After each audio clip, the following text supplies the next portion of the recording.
We're going to begin the third session entitled Research. First up is Jerod Merkle with the University of Wyoming. Take it away, Jerod. All right.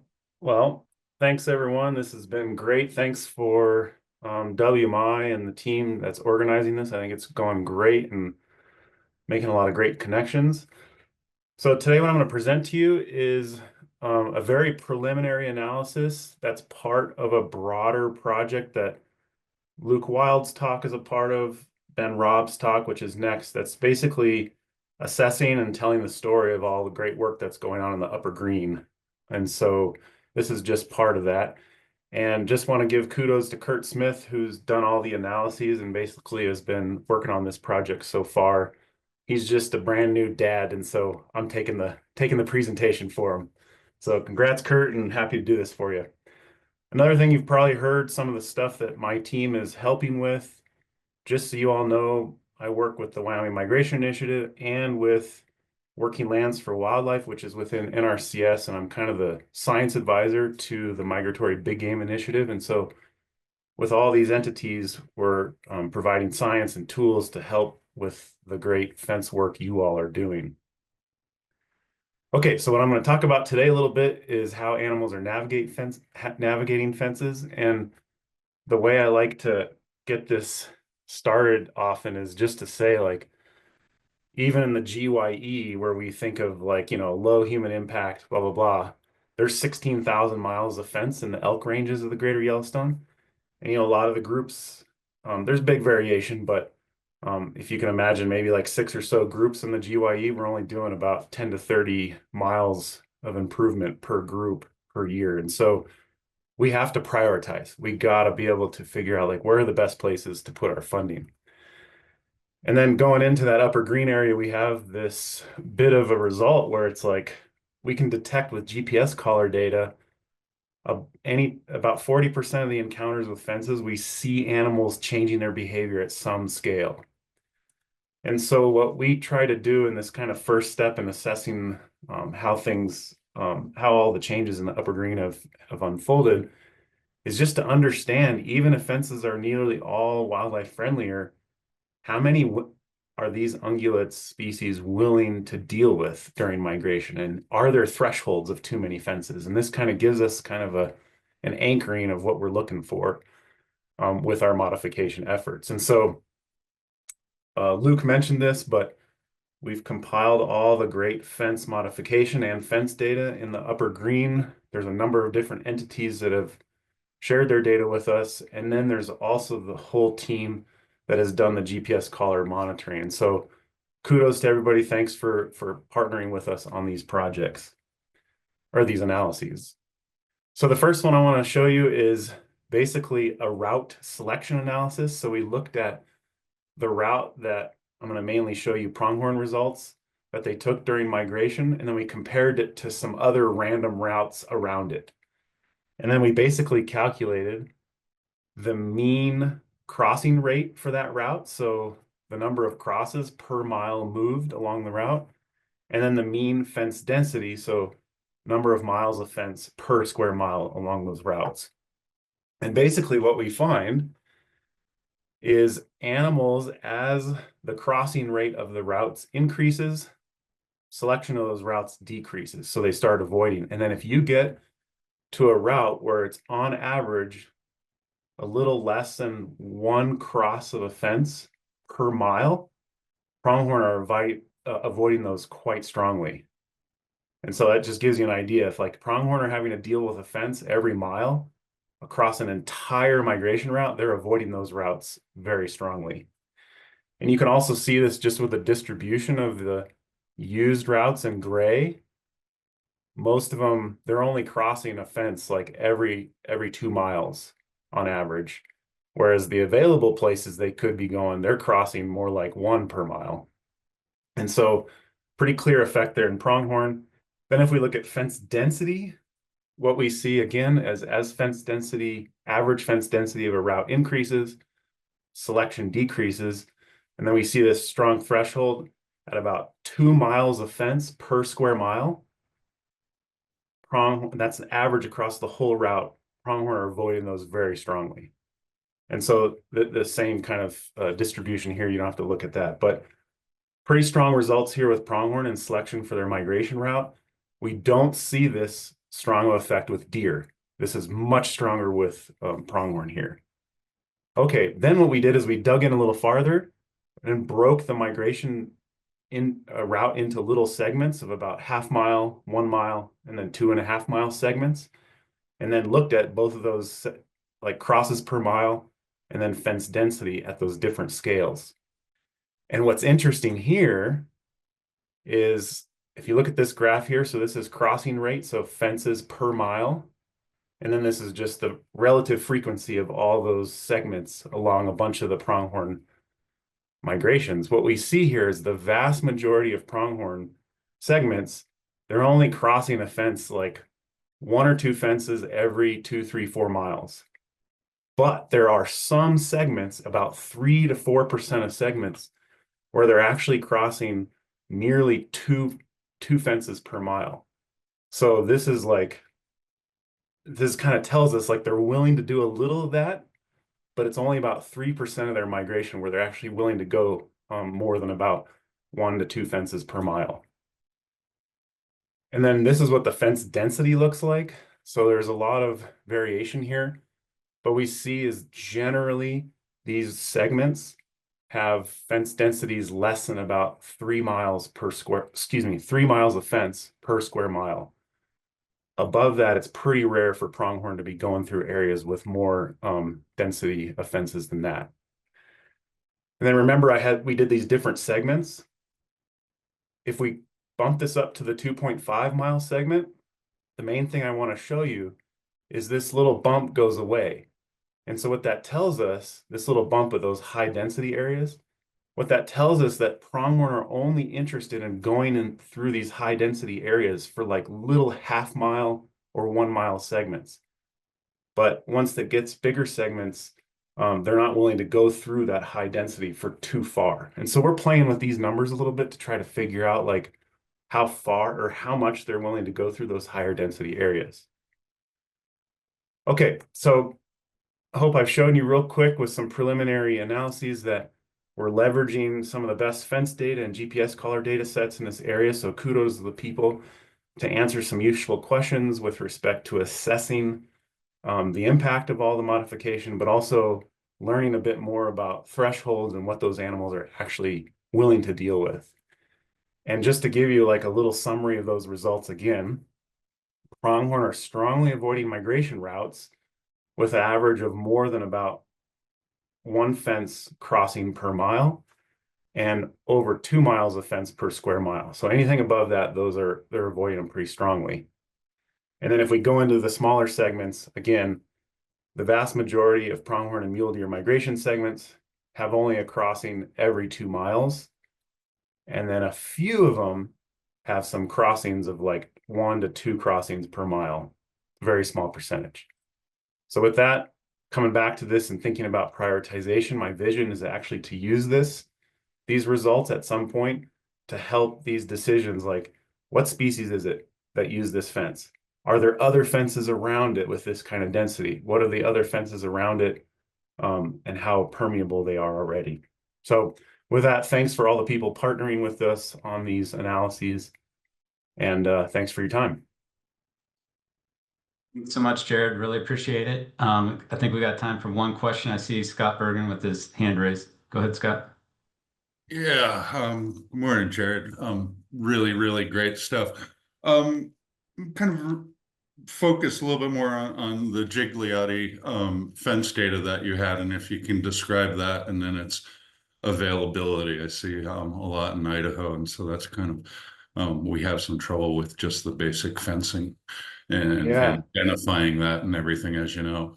So any sort of clues, and then So kudos for the multi-scale analysis of the fence crossings. That's super interesting. Thank you. so just so you know that this upper green data set that we are working with is a much more comprehensive data set than what was in those original papers that came out a few years ago. We have more private land fence data and we have data sharing agreements that we're not going to be publishing specific maps. And so, to be honest, it appears to me that to really get a comprehensive, fence data set, we're going to have multiple partners putting those together, and some of those fences are going to be quite sensitive, some of that data. And so, yeah, this is not a freely available fence data set as is. Parts of it are available, but not the whole thing. So it's taken a little bit of work to get it kind of pieced together and all the sensitivities ironed out. Yeah, but maybe if we can follow up at a later date just to see how that would be structured or what was Totally. successful for you and everything. But at least getting at a starting point. We need it here. Absolutely. Yep. Thanks, Jerod. Appreciate it. We're going to continue to move on, stay on track. Next up is Ben Robb. He's also with the University of Wyoming. And so it's all you, Ben. Great. Thank you. Oh, right. On the presentation. Great. Can you all see my screen? Good. Great. I need to stand up. All right. Thank you. Thank you for this opportunity to present. So my name is Ben Robb. I'm a research scientist here at the University of Wyoming, and I'm going to be talking a little bit on our work with fences.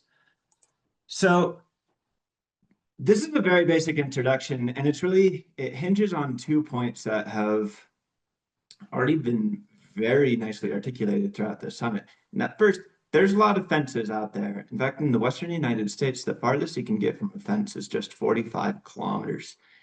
And we can modify these fences. And there's been some incredible work we've been talking about today about all of these fence modifications. But modifying fences is expensive, and it takes a lot of time and resources to modify, which means we don't have the resources to modify every fence on the landscape. So we need to be strategic about it, and we need to effectively prioritize to identify where should we modify fences that will be most beneficial to wildlife. And that's really the goal of our work here.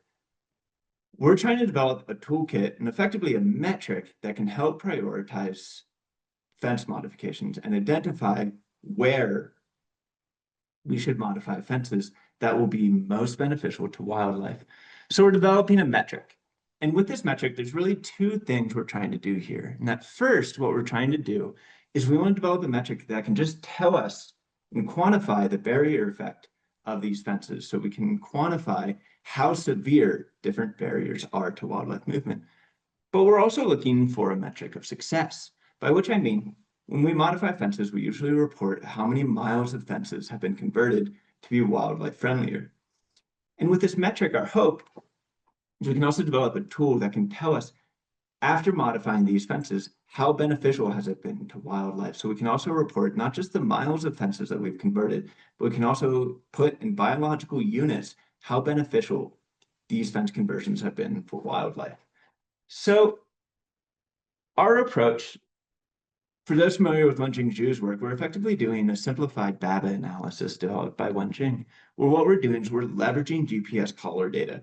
And now we're identifying the time an animal takes before and after crossing a fence. And then we can effectively take the difference between the two as a metric of the barrier effect, where in this case, we can see that for fence 1, that animal is spending longer before crossing the fence, giving us a metric of the barrier effect, or effectively the time to cross this fence.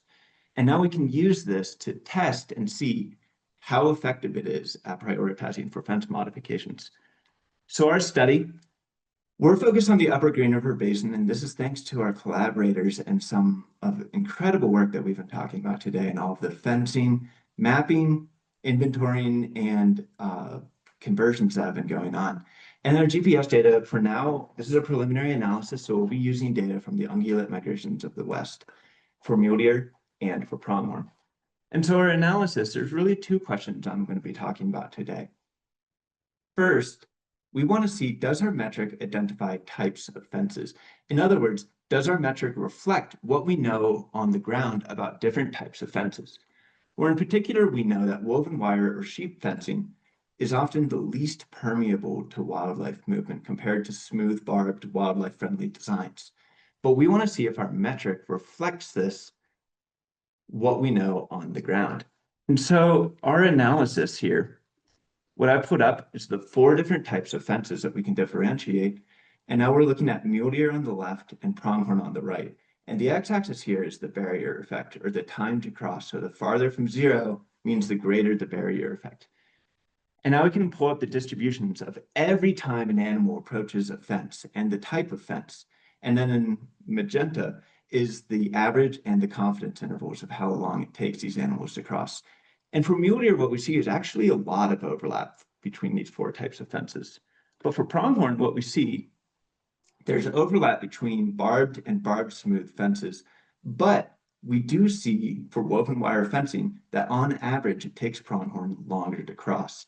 And I'll note that this is a smaller sample size because there's not a ton of sheep fencing out in this area. But nonetheless, what this does tell us is that for pronghorn, our metric does reflect what we know on the ground, which is that it takes pronghorn longer to cross woven wire fencing than other types of fences. And now I want to take a minute to zoom out here to emphasize the value of this analysis by looking at one pronghorn migration. Now this pronghorn crosses over 200 fences, but we only know for a fraction of these fences what the types of fences are that this animal is actually crossing. Nonetheless, by using this metric, what we can do is effectively fill in the gaps.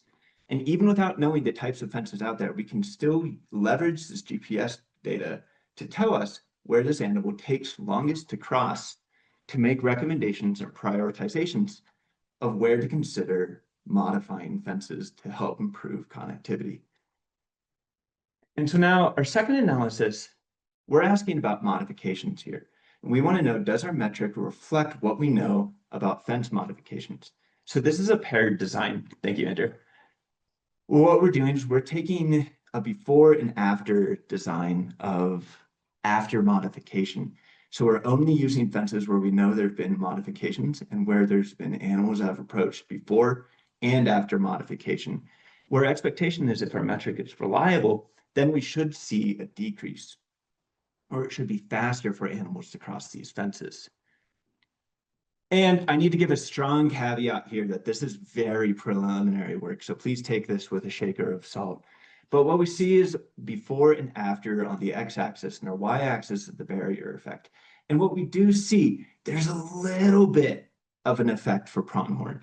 It's not significant for now, but what we do see is there's a little bit after modifying fences. These pronghorn are crossing fences faster. So this is a coarse scale preliminary analysis. In the future, we'll be looking at this even further with finer scale data, which we hope will tease apart this relationship even better. Nonetheless, because we're using a very coarse scale analysis, the fact that we're seeing a signal at all, I think is really exciting. And so our takeaways here is that we can leverage GPS color data to help strategize and consider where to modify fences to help benefit wildlife. And likewise, we can effectively fill in the gaps to help weight and make recommendations for fence modifications. And finally, our hope is that in the future, we can use this metric as effectively a metric of success to report on the miles of fences that have been converted, but also how that's been beneficial to wildlife connectivity. And so with that, I'd like to thank you to our cooperators and funders. And Andrew, if we have time for questions, I'd be excited to hear any. Sure do, Ben. Thank you for that. We got a minute. Go. Hey, Bo. Yeah, hi. Hey, I wonder, if you got modified fences, then you've also got animals that are encountering those for the first time. And so you might expect to see a behavioral response maybe years later as the animals begin to learn where those modifications are and move faster. I don't suppose there's any way at this growth scale to tease it out, but I just thought you might have a comment relative to that. Yeah, no, that's a great question. Actually, Jerod and I were just chatting about that less than 24 hours ago. And yeah, I think that's probably something we need to dig into even further. I'm thinking of there's the fence modification work they've done in like Arizona where they found kind of those ghost fences, right? Where even after removing them, it takes some time. So I think that makes a lot of sense to see if there's a relationship of how many years after modification, if that improves things even further.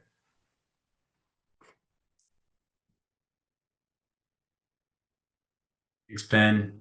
Appreciate your talk, and we're going to continue on with the research session.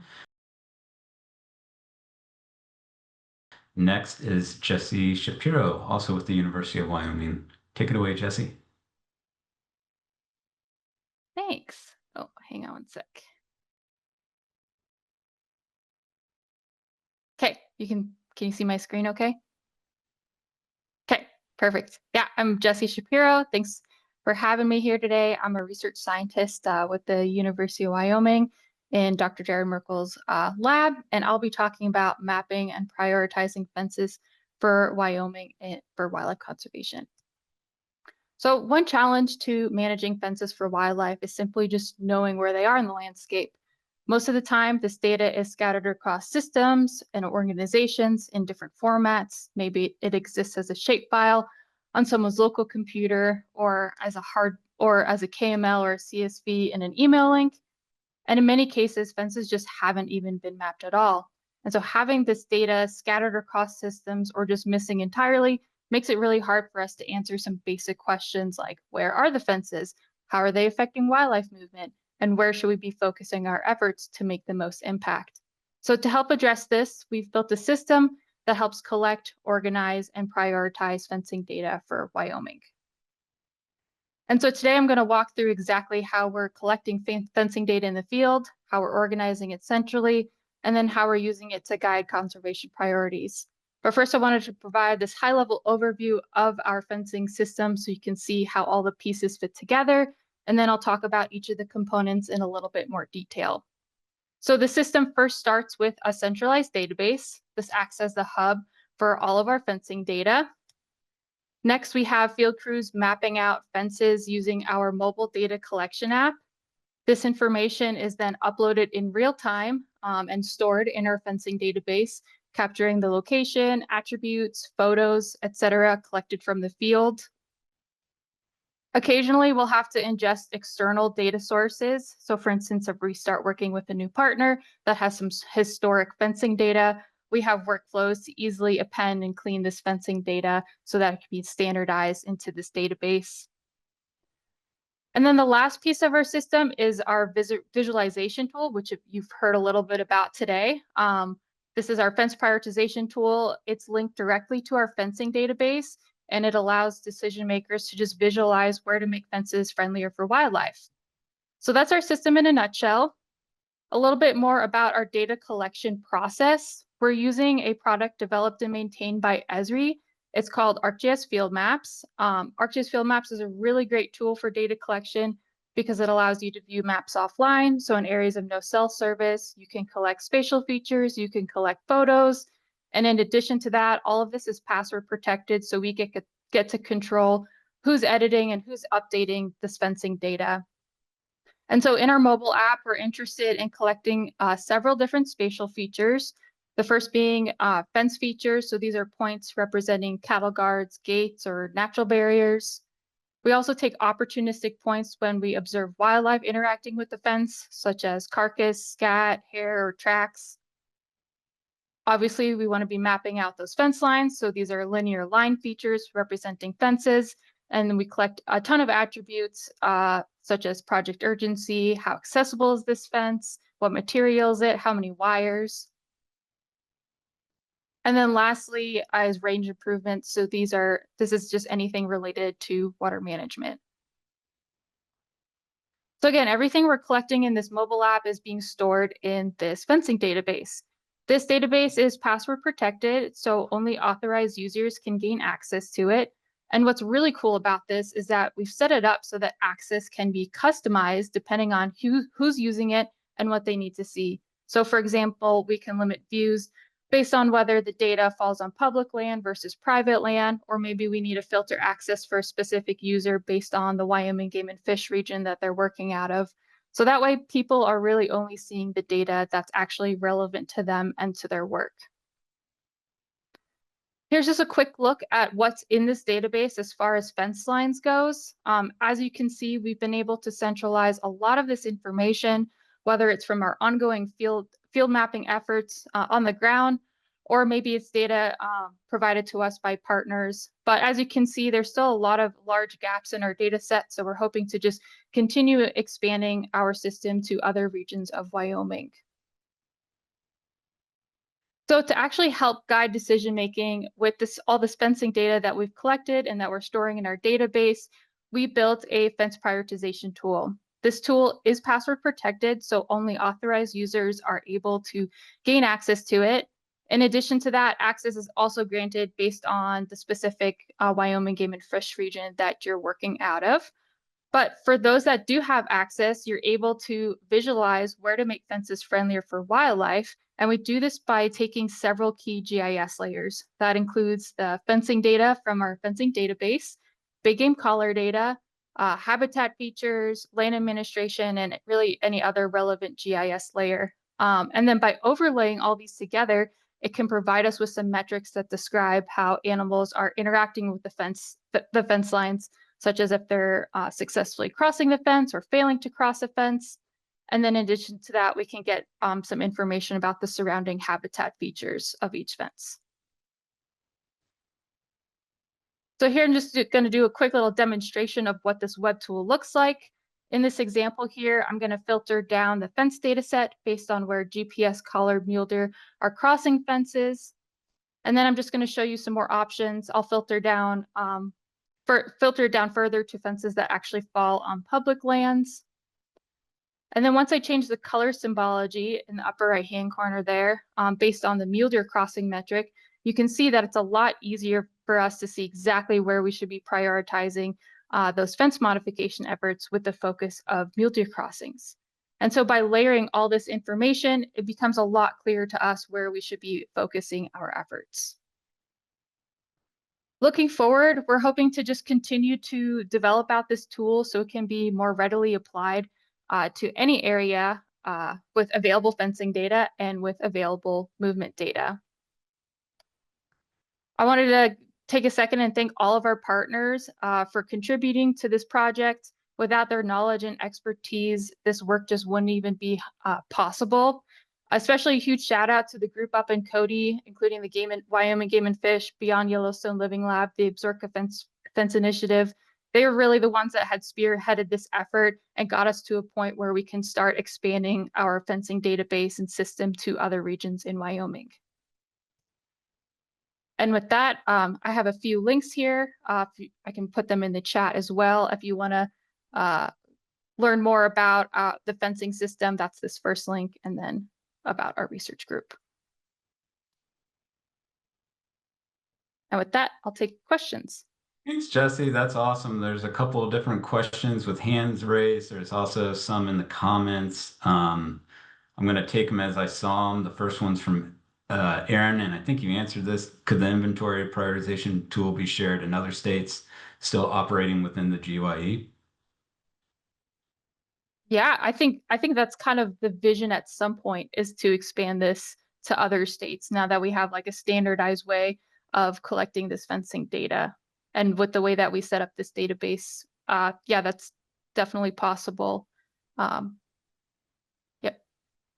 Thanks. Next question from Brockwall. Is this database hosted on ArcGIS Online, or is this an enterprise ArcGIS server hosted database? Yeah, that's a good question. So we're kind of using ArcGIS Online as like an intermediary to just collect data in the field because they have just such a great data collection app already built.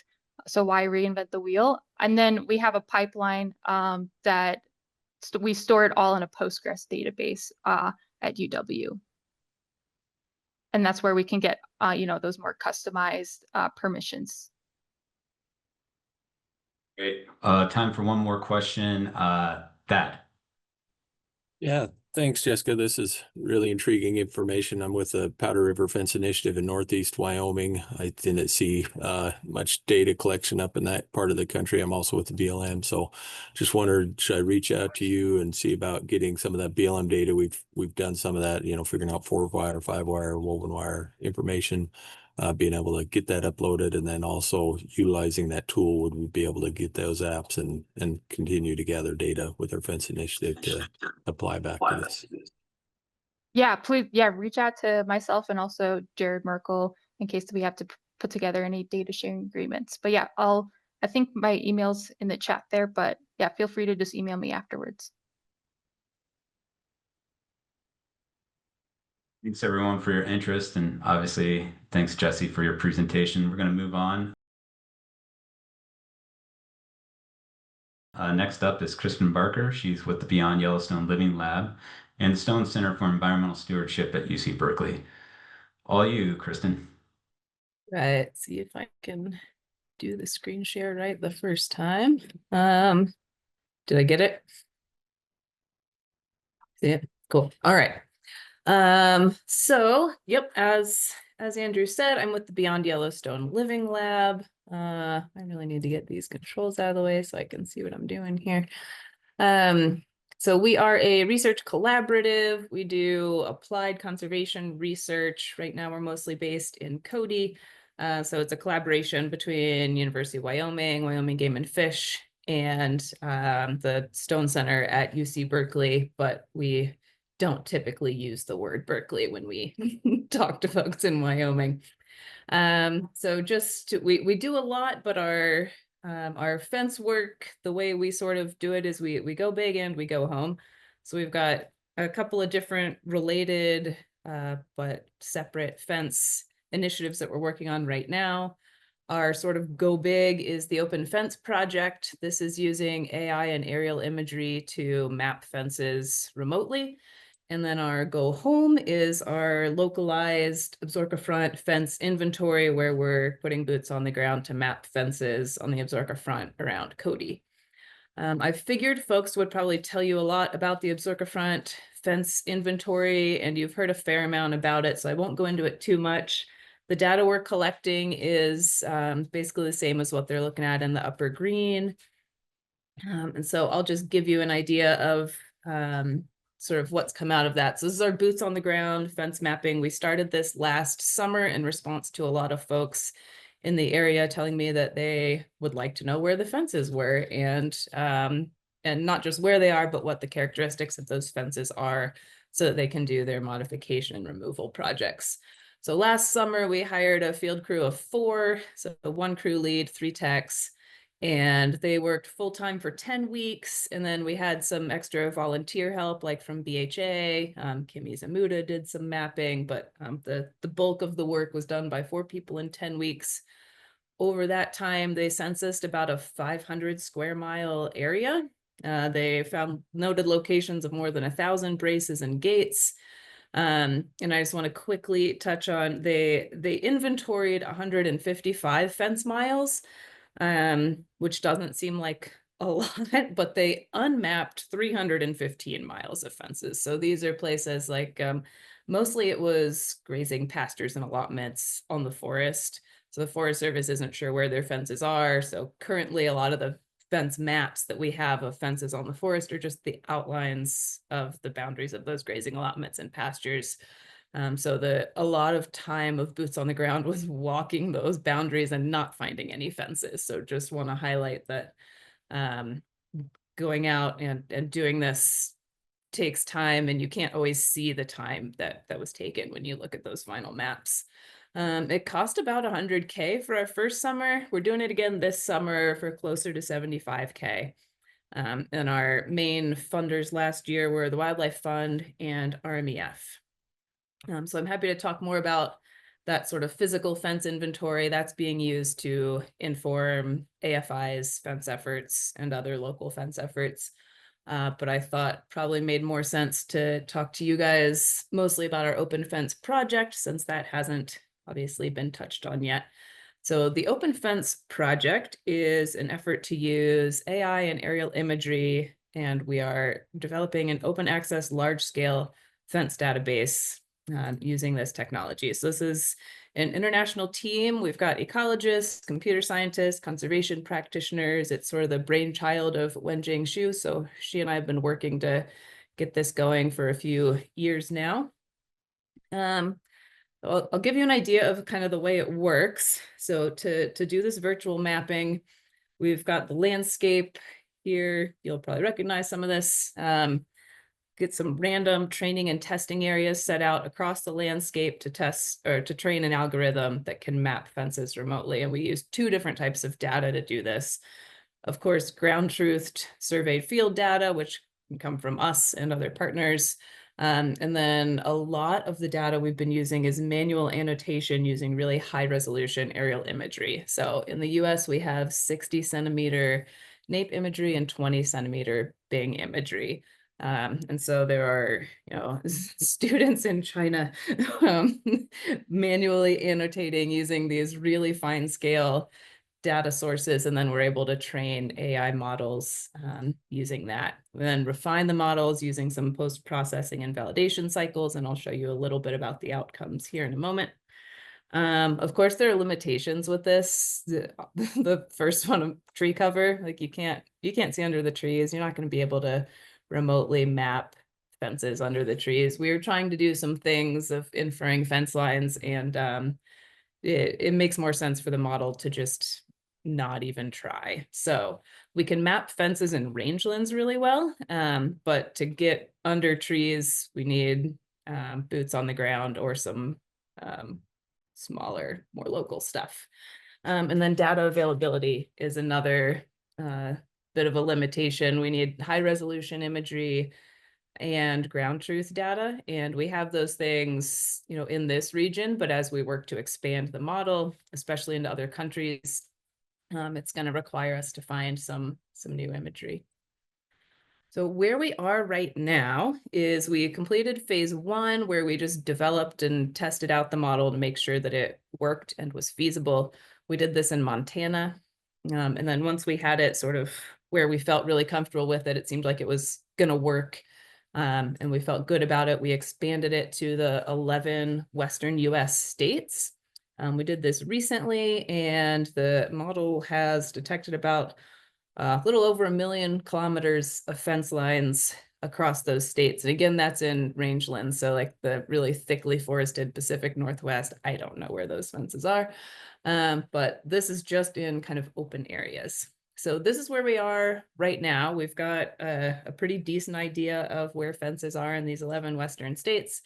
And we are now working on sharing and communicating what we found while we move on to our next phase. So right now we are writing up the workflow and initial findings. So we'll have all of that published. The idea is everything in this project we want to be open source and usable. And we're also seeking funding so that we can develop an interactive online platform. So anyone can access this online. So that's what we're doing right now. And then this is sort of the team of folks. You'll recognize a couple of the faces, I'm sure. And then as we're moving forward, the next obvious step is geographic expansion. So now that we've kind of got the Western states, we can move more across North America, with our kind of end game being a worldwide fence map. But of course, as I said, with data limitations, that will take us some time and a few more phases to get through. We are also working on the online platform development, and got it, Andrew, thanks. And we have some plans for the future after we've sort of got the basic platform down. So adding download and upload capacity, adding the ability to add attributes to the fences, which of course the satellite imagery doesn't capture, adding connections with analytical tools so people can use this for planning their work. So those are sort of future plans for this. And then of course, direct engagement with studies and initiatives. So the whole idea of the Open Fence Project is to make a big fence database that folks can use to do all of these things that people are talking about doing. That's what we are doing right now. So that's a bit of a whirlwind, but that's what we're working on, and happy to take any questions now, or you can feel free to email me. My email's here on the slide. Thanks, Kristin. I think we got time for one question.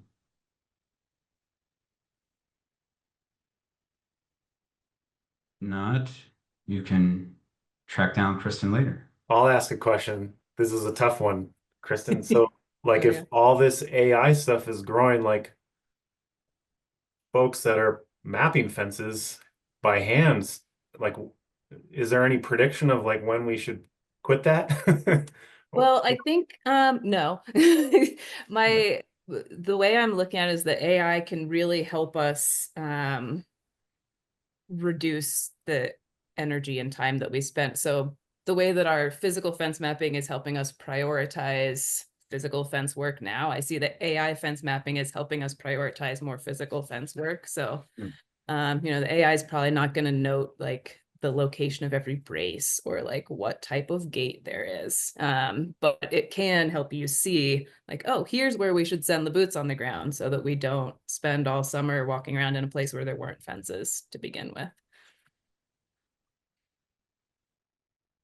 So much. We're going to move on. Next up is me, actually. So I'm going to move some things around on my screen.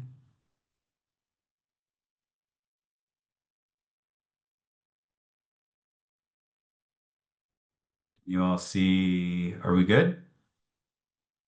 Yep. Great. Okay. So I'm going to be talking about a little bit of research and application outside of Wyoming. So when addressing fences and management and conservation of them, as we've heard, we must consider social, economic, wildlife, and overall ecological factors, including at various scales. So much of my work has been done in an area called the Northern Sagebrush Steppe, which is a transboundary region between southern Alberta and Saskatchewan and northern Montana.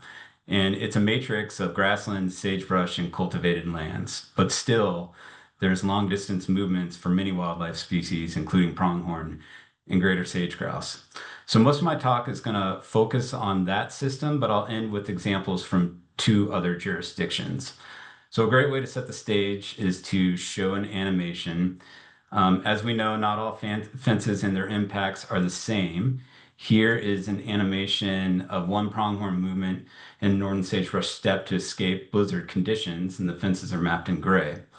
You can see that just 1 or 2 fences really have an impact on where an animal moves, or more correctly, its inability to move. And as we noted in earlier sessions, fences acting as barriers can be especially significant during extreme conditions, where animals either push or perish to stay ahead of deteriorating conditions. So we've known about fence impacts on wildlife for quite some time. This is from Outdoor Life magazine in 1909. But only recently we've begun to map fences. So here's an example of using map fence data from Alberta overlapped with pronghorn GPS collar data. This individual actually had to navigate over 1,000 fences over the course of a year. That's a ton of fences. So fences don't only impact how and where wildlife move, but also their distribution on seasonal ranges. And obviously this occurs at that matrix of the private-public land ownership.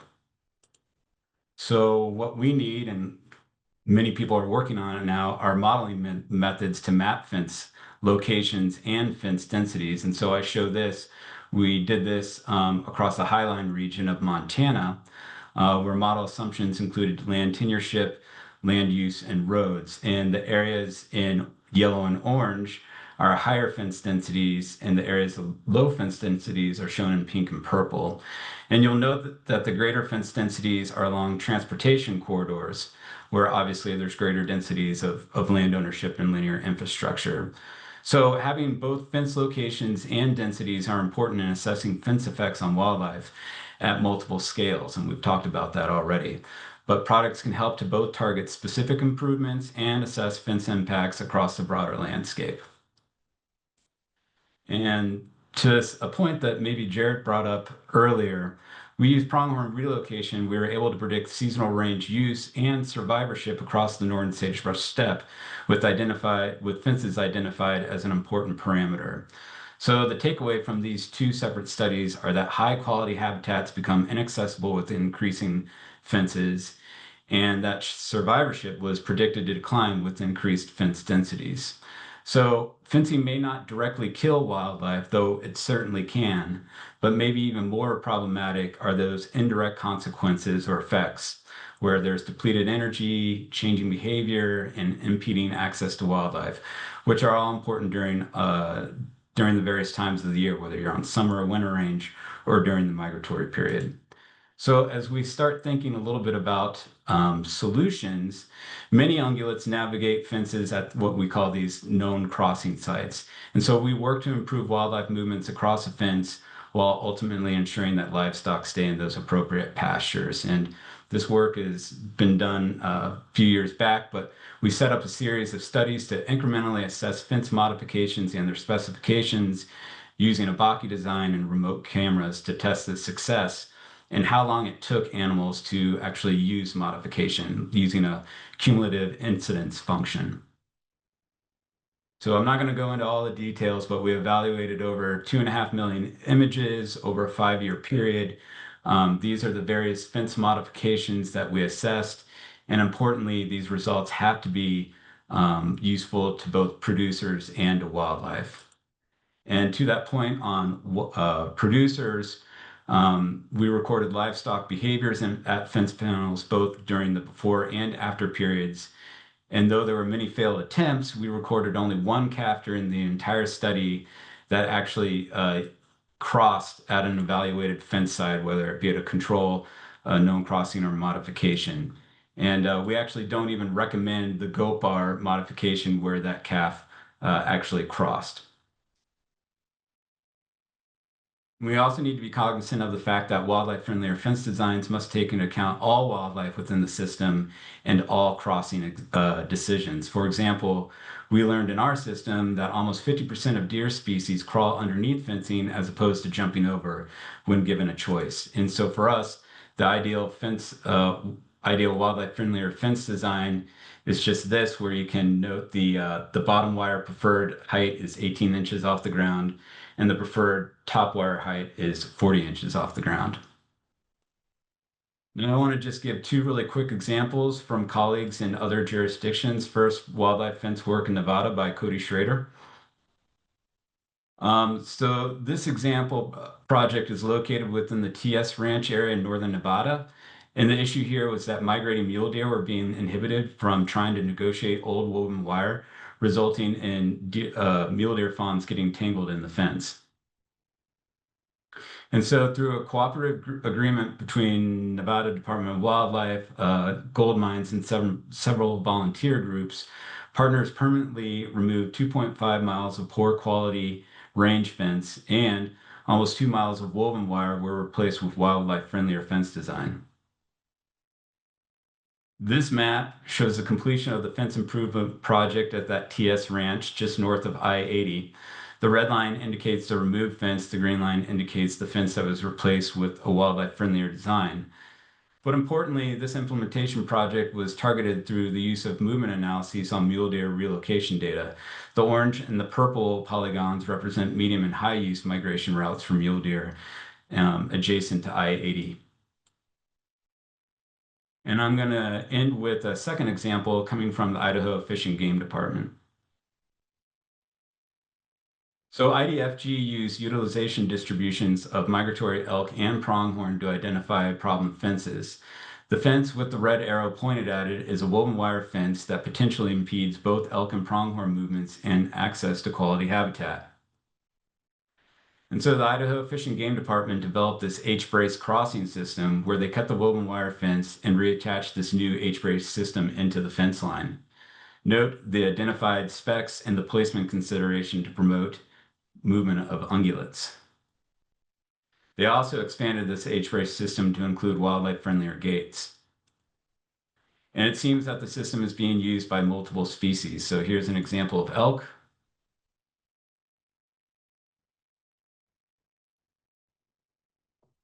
Here's an example of pronghorn actually using the gate, the H-brace gate.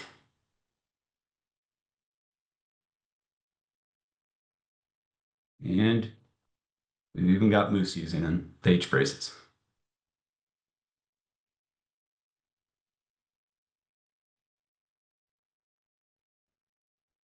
So I feel like that was even more of a whirlwind. But if you have any questions, I'll certainly take them. And I've also included my colleagues' names and email addresses from Nevada and Idaho. Thanks.